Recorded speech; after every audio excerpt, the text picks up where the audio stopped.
All right, here we are, y'all. Midland Street News. You can get the intro, Stan? Yep, we're going to call this one Welcome to Midland, the other side of the cattle guard. The stuff that you don't really want to talk about. Ooh, we got an update for y'all. Everybody likes these videos we do. So I guess I'll let you take it, Stan. What has been happening that's been very interesting?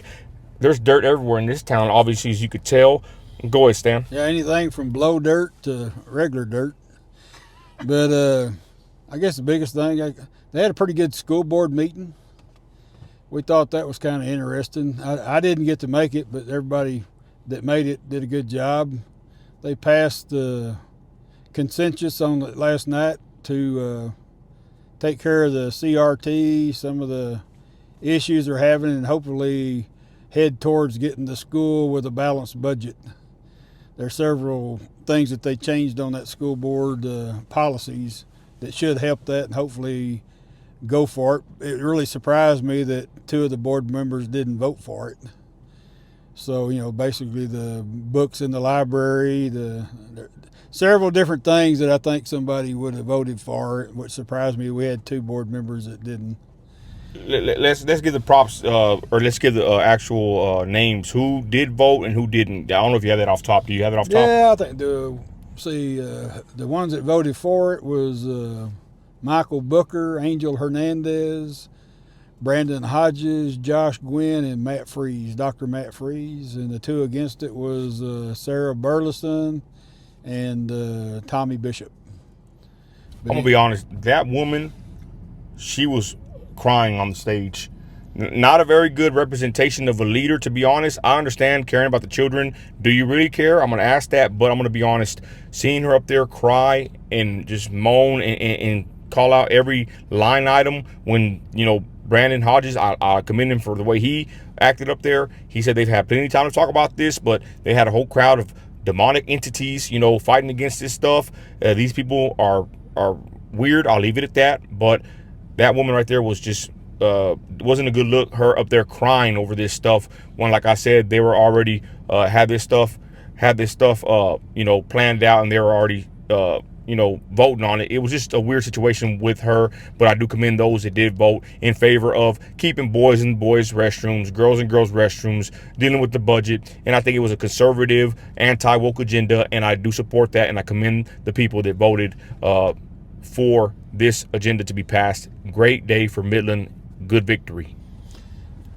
Then also we had a group. I didn't make it to this one either, but they had the Midland College board meeting, and we had several attend that, and that was kind of interesting for everybody because Midland College, I don't think they're used to having the public out there paying attention to what they're doing. I don't think, typically, I guess attendance is not what you would think it'd be as far as just general public going in there and listening to the board of trustees at Midland College talking about how they're going to handle their finances and what they're voting on. But I think the public needs to be more involved and know exactly how they're spending taxpayer money, who's spending the taxpayer money, what are they spending the money on, and pay a little more attention to it, because with this last bond scenario, I think there was some misinformation that was given to everybody.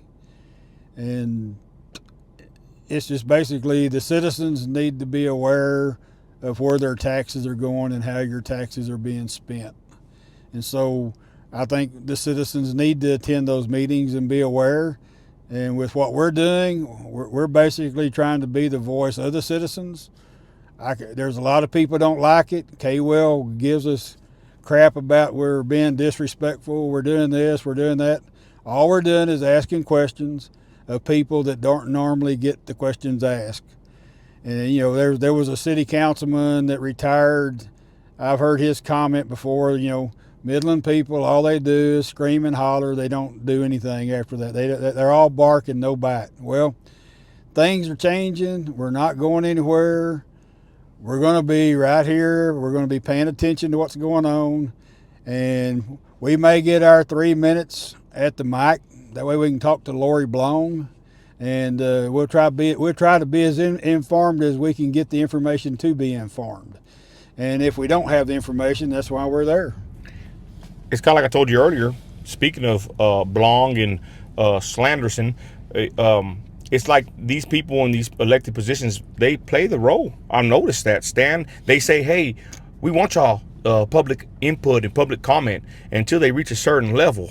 And when they reach a certain level, when you ask too many questions like we have, right, all we're doing is asking questions. They say we're slinging accusations. It's called free speech, and we want to know where our money's going, simple and plain. But it's when you hit that certain level and they notice that you're not backing down, you're asking the tough questions that the local fake news doesn't ask, you're asking the questions that the radio show hosts that are sold out to these different entities and corporations, you're asking the questions they don't ask. And when you do that, I'm gonna be honest, I think when we become something on their radar, I don't know what else to say about it, but I just know this: we're not gonna stop.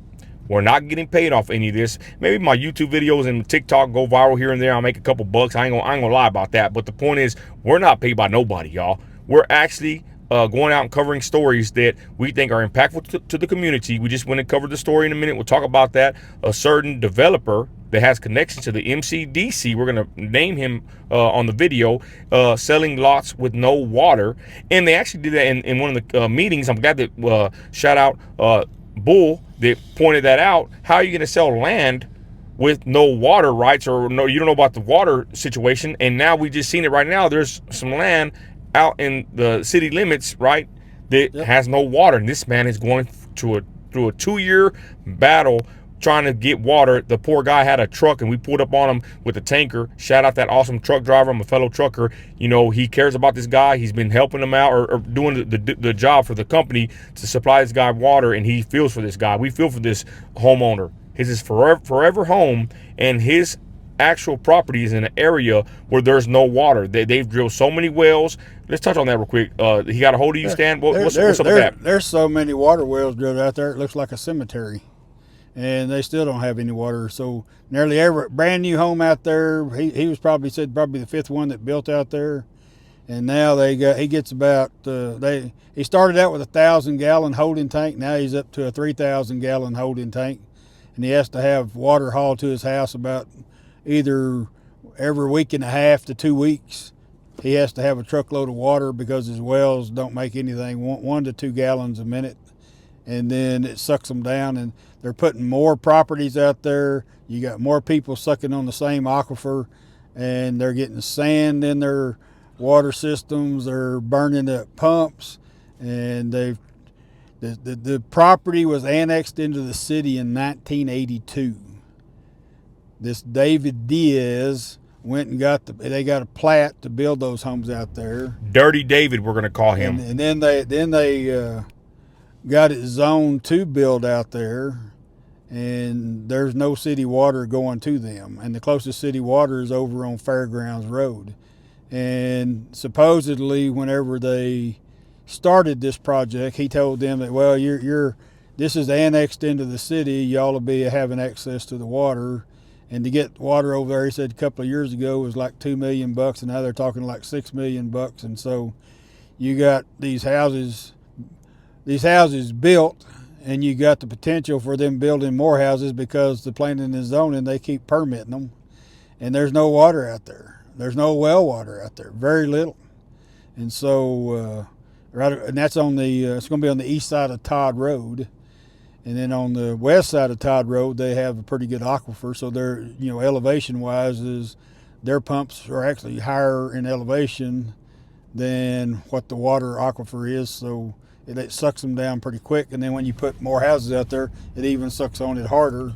So basically, if they do have water, most of them are sitting there saying, okay, it's going to suck these wells down pretty soon. I'm not going to have no water either. So you got pretty nice homes out there. I'm talking $750,000 to up to $1 million, I guess, and they're sitting out there and they don't have access to city water, even though they're in the city limits. And this thing is going to be a big old storm, straight up. Once this video hits, y'all, because he already got kind of somewhat contacted by the city or whatever due to a post that we all shared, somewhat went viral. But wait till you see us driving this property in his little golf cart.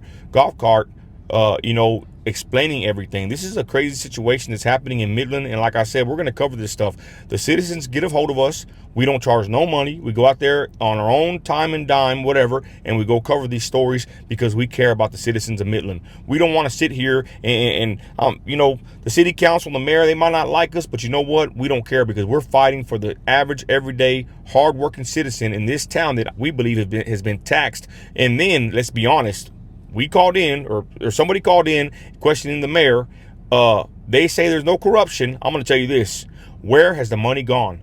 They keep working on Garfield. The infrastructure is horrible. Where is our tax dollars gone? It's crazy. But again, the story with the guy running out of water, I feel bad for him. That's his forever home for his wife. And he's trucking in a load a week. And it's over $200 per load. That's crazy. Imagine running out of water, y'all. I think about this when I sit there and think about talking to guys. You know, it hadn't been that long ago. We gave Costco $45 million, and we ran. There's water right out there to them quickly. They done that in less than 6 months. These people have been sitting out there 2 years waiting on water, but they're not Costco. I understand that. So you know, but we gave Costco $45 million. We give them tax breaks and all kinds of stuff, but we got all the utilities they need. But that don't take care of the people. Well, just wait. Like I said, he's already talking to Tom. I'm gonna say it. He's talking to Tommy Gonzalez, and he's emailing certain people, and we know how they operate. But Dirty David, you know, shame on you for what you did. This guy has land out there. He's a developer, and we have reason to believe that he knew there was a problem out there, and he developed these houses and sold these lots, whatever they call them. I'm not a real estate person, but the point is, we believe he knew. And then he tried to connect them to his little his water pumps or whatever. Can you explain that real quick about Dirty David? And he works for the city, or he used to. He's still on the website for the MCDC, and he still has a city email. That's kind of odd. Go ahead, Stan.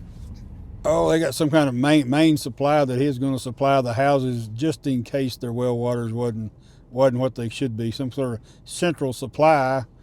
But as we went down through the property, which you'll see on the video that's going to come out, is he actually tied into a well, another person's well, illegally. That's our understanding. So I guess if that's not correct, David, maybe you need to call us. But anyway, that's another story. You'll hear the property owner go over that. But like I said, they tied into that well.